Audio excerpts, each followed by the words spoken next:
waxaan rabaa inaan idinla wadaago waxyaalihii ka soo kordhay COVID-19 wadankeena 24 saacadood ee ugu dambeeyay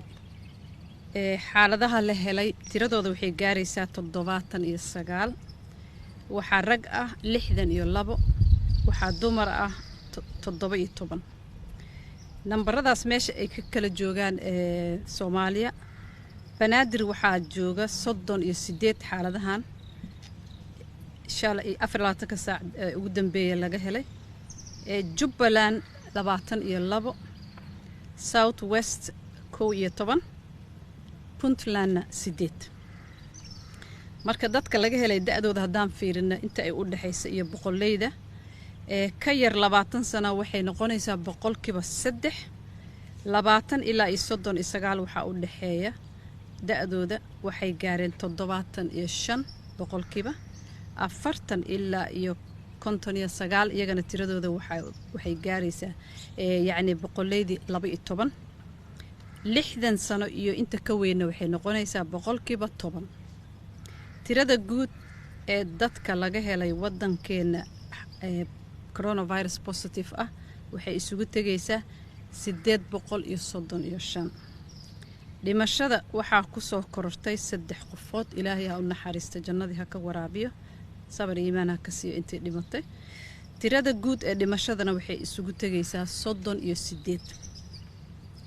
waxa laga waayay viruska jirkooda ama ka bogsaday cudurka 14 qofood tirada guud ee bogsatay waxay noqonaysaa 75 sida loo jeedo nambaradii dan fiirno Muqdisho gobolka Banaadir iyo gobolada kale waa sii kordhaysaa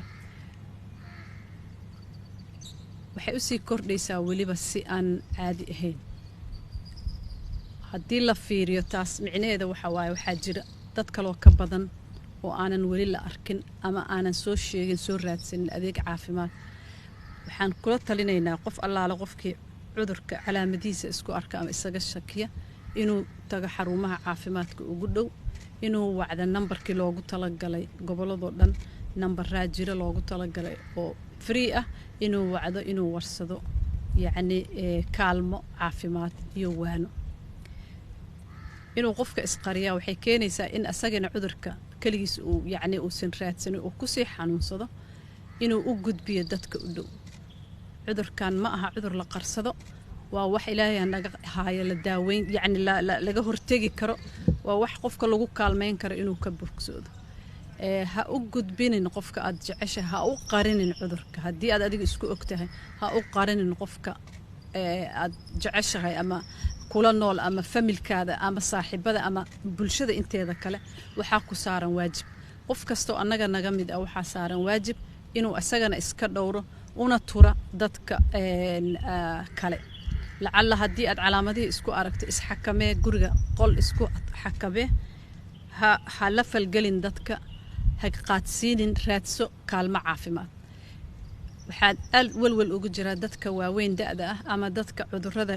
raaga qaba chronic diseaseska oo iyadana aan adkaysi badan sida dadka dhalinyarada u lahayn saad arkaysaan tirada ugu badan waxa waaye dadka da'dooda ay dhalinyarta ilaa 40 jir fadlan waxaan idinku waaninaynaa idinka codsanaynaa inaad taxadirtaan cudurkan waa cudur faafa mararka qaarkood jeermis jirkaada ku jira viruski oo aadan calaamado lahayn ayaa jira iska ilaali afka xiro markaad banaanka aadaysid gacmaha si fiican u dhaqo nadaafada guud si fiican ugu taxadir banaanka hadii aad ka maarantidna bixida ha yaraato meelaha ciriiriga ah ha tagin waxa la fasaxay iskuuladii waa la fasaxay jaamacadihii shaqooyinka waa laga joogaa inta badan waxa lagu shaqeeyaa hadaysan ahayn shaqo aad muhiim u ah goobtaas uga ah guriga laga shaqeeyaa fadlan aan ku wada dadaalno hal qof ama laba qof ma saarna waajibka dawladda kaliya ma saarna laakiin qof kasta oo Soomaaliyu saaran yahay waajibka inuu asna iska dhowro qofka walaalkiisa bulshada inta kale uu ka dhowro ilaahana garab gali doono insha Allah tacaala waa duceysanayna laakiin xakameynta iyo is dhowridda qof walba asagay ka bilaabataa asagay ku dhabaad